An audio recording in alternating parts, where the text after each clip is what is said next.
இங்க பாருங்கடா விச்சுள்ள ஹரிஸ் நல்லா இருக்கிறீங்களா? தலைவா வணக்கம் தலைவா. நல்லா இருக்கியாப்பா? நல்லா இருக்கேன் தலைவரே. சரி என்ன இந்த எவனும் வரானே ஷேர் இது இந்த திட்டம் இருக்குதுல்ல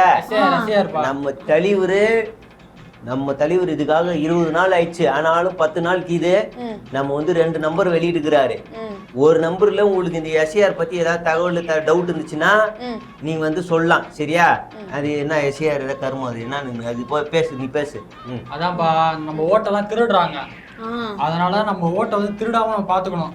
முக்கியமா இது வந்து அந்த ஆளுங்கட்சி சதியா தான் இருக்கு, புரியுதுங்களா? அதனால அந்த இதுக்கு வராங்கல்ல, அது பேர் என்னன்னா பிஆர்ஓ யாரோ வராங்களா வீட்டுக்கு. அவங்க வரவங்க வந்து இப்ப வந்து ஃபுல்லா ஆளுங்கட்சி ஆளா இருக்காங்க. அதனால வீட்டுக்கு வந்தா யாரு என்னன்னு பாத்துட்டு இது பண்ணுங்க. ஃபார்ம் வச்சிருந்தாங்கன்னா நமக்கு தரமாட்டுறாங்க. எங்க நிக்கிறாங்களோ பார்த்து அடிச்சு பிடிக்கிட்டு வந்துருங்க, புரியுதா? நம்ம ஆளுங்களுக்கு ஃபார்ம் கொடுத்து ஃபில் பண்ணி நம்ம ஓட்டை தான் அவங்க டார்கெட் பண்றாங்க. அதனால கரெக்டா பார்த்து ஃபில் பண்ணிடுங்க. மண்டே ஆட்டாதீங்க. இந்த மாதிரி எவனா வந்து கேள்வி விடுவான். நீ பாட்டுக்கு போய் வன்முறையில இறங்கிறாத, புரியுதா?